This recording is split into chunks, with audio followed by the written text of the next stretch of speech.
जय हिंद दोस्तों, आप सभी का स्वागत है आपके अपने परिवार में। उम्मीद करते हैं कि आप लोग स्वस्थ होंगे और मस्त भी होंगे। आप सभी को पता है कि बीपीएससी टीआरई 3.0 जो है अब अपने अंतिम पड़ाव पर है और आप सभी को पता है कि 16 से लेकर के 20 दिसंबर 2024 तक जो है डीबी प्रक्रिया होनी है। ऐसे में जो है टीजीटी पीजीटी का रिजल्ट जो है वो आपको कह सकते हैं 5 से लेकर के 7 दिसंबर के बीच में आपके रिजल्ट प्रकाशित हो जाएंगे।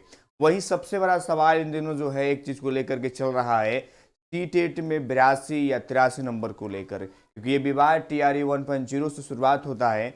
लेकिन इससे पहले चाहे वो 6 फेज हो, उसमें प्रक्रिया में जब भी हुआ है तब जाकर के बीपीएससी के माध्यम से जब टीआरई 1 हुआ है वहां पर थोड़ा सा विवाद हुआ है।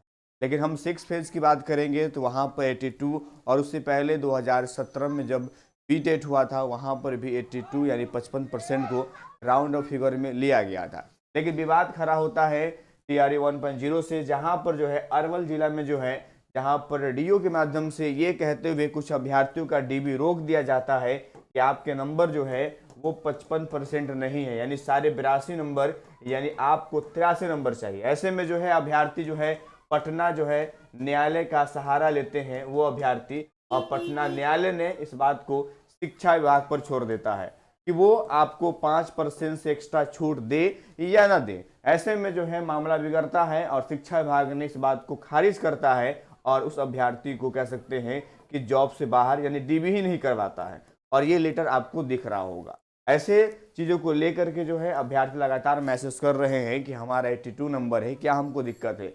ये आपका टीआरई 1.0 का है, जिसके बारे में हमने आपको उल्लेख भी किया था। हमने आपको एप्लीकेट नंबर बताया था, हमने सारी चीज बताया था आपको कि 54.66% था, जो कि राउंड फिगर में अगर लिया जाए तो वो 82 नंबर होता है, इसमें कोई संदेह नहीं है। लेकिन छूट की जहां तक बात किया गया था कि आपको छूट नहीं दिया जाएगा, और उसके दावा को जो है खारिज किया गया था। लेकिन ये आपका एक अरवल की बात हो रही है, अरवल जिला की बात हो रहा है। उसके बाद जो है कई जिले में और देखने को मिला जहां पर सवाल पूछा गया कि नंबर क्या चाहिए, तो वहां पर इस बात का उल्लेख किया गया तो 82 नंबर यानी 55%। देखिए ये भी एक लेटर है। अब इसको देख करके समझ सकते हैं कि कुछ जिला में जो है डीओ साहब की कहीं ना कहीं कह सकते हैं कि जबरदस्ती भी चल रहा है। आखिर शिक्षा विभाग क्लियर करना चाहिए, क्योंकि बच्चे परेशान हैं। एक तरफ आप जो है क्लियर सीट देते हैं, एक तरफ जो है कंफ्यूजन में डालते हैं, क्योंकि कहीं ना कहीं ये शुरुआत जो होता है वो डीओ से शुरुआत होता है और फिर न्यायालय तक मामला चला जाता है। देखिए ये हम आपको दिखा रहे हैं जहां पर स्पष्ट है कि 82 नंबर वाले सेफ है, लेकिन एक तरफ वो भी है जहां 82 नंबर वाले को खारिज किया गया। देखिए ये आपको हम लेटेस्ट आपको दिखा रहे हैं। हम डेट बात करते हैं, ये आपका जो है 2024 का ही है और ये आपका 10वां महीना आपको दिखाई दे रहा होगा, यानी अक्टूबर की बात हो रही है। यहाँ पर जो है एक शबनम नूर है, उसके प्रतिक्रिया पर स्पष्टीकरण दिया गया था। उनका नंबर जो है कम था। कह रहा है कि जो सीटेट की पॉलिसी है, जो नियम है, उसमें जो है ओबीसी ईबीसी जो महिला है सामान्य कोटि के है उनको 55%, यहाँ पर दिख रहा होगा आपको 55% यानी 82 अंक अनिवार्य है। यानी यहाँ पर तो स्पष्ट हो रहा है कि 82 वाले पास है, लेकिन नहीं तो सवाल आता है ये 82 पर पास है तो फिर वो डीओ की कहां से हिम्मत हो गई कि भैया वो टीआरई 1 के अभ्यर्थी को बाहर कर दिया और फिर न्यायालय इस बात को कह दे, फिर शिक्षा विभाग उसको पॉलिसी कर दे। यानी एक तरफ जो है क्लियर सीट, एक तरफ बच्चे को फंसाया जा रहा है। यानी कहीं ना कहीं सरकार को चाहिए शिक्षा विभाग को कि इस पर जो है वो एक स्पष्टीकरण निकाले ताकि बच्चे परेशान नहीं हो, क्योंकि ये लेटर भी आपका एक प्रमाण ही है। लेकिन ऐसे में अगर 82 वाले हैं, अगर वो डीबी में जाते हैं तो इनको जरूर लेके साथ में जाएंगे, क्योंकि आपके लिए भले के लिए है, ठीक है नहीं।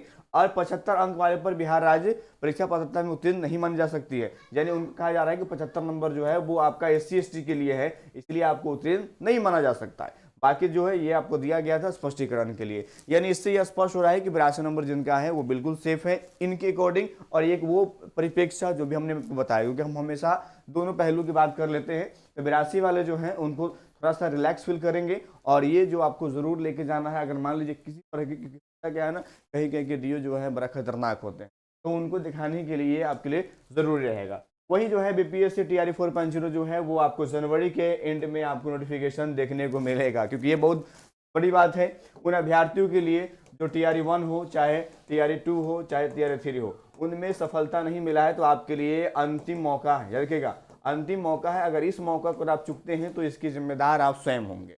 ऐसे में जो है तैयारी आपको करना है एनसीईआरटी बेस्ड, ठीक है। और आप कहीं और आपको भटकना नहीं है, जो आपके पेपर में आए भैया वही पढ़िए। इसलिए जो है आप क्लास 6 से 10 तक जो है हम आपको देने वाले हैं, जहां पर हम विज्ञान की बात करेंगे, ये भी आपका 6 से 10 तक है। उसके बाद अगर बात करें भूगोल है जो सबसे ज़्यादा महत्वपूर्ण हो जाता है, उसका नाम है राष्ट्रीय आंदोलन। राष्ट्रीय आंदोलन जो है ये बीपीएससी टीआरई की अगर बात किया जाए तो बहुत ही ज़्यादा है कि नहीं, आंदोलन जो है ये बहुत ज़्यादा महत्व रखने वाला है। उसके अंदर जो है आपका पॉलिटी, ये सब हम जो है आपको देने वाले हैं मात्र 3। ये नंबर आपको दिख रहा होगा ना, 8757909854, इस पर आप व्हाट्सअप करेंगे और कुछ नहीं लिखना है, सिर्फ बुक लिख करके आप मैसेज करेंगे तो आपको जो है सारा डिटेल्स दिया जाएगा। और ये बुक जो है बहुत ही महत्वपूर्ण है। और मैं इसके बारे में इसलिए कुछ बोलना नहीं चाहता हूँ क्योंकि एनसीईआरटी चैप्टर वाइज है, चाहे वो साइंस की बात करें, देखिए यहाँ पर क्लास 6 चैप्टर नंबर 3 दिख रहा होगा, तंतु से वस्त्र तक। क्लास 6 चैप्टर नंबर 4 की बात करें, वस्तुओं का समूह बनाना। इसी प्रकार से सभी चैप्टर को जो है एक एक करके डिफाइन किया गया। तो ये आपके जरूरी है, इसको जरूर आप मंगवा करके अपने टीआरई 4.0 की तैयारी को गति देंगे। ठीक है, चलिए हमारी मुलाकात फिर से होगी। इतना ही। जय हिंद, जय भारत।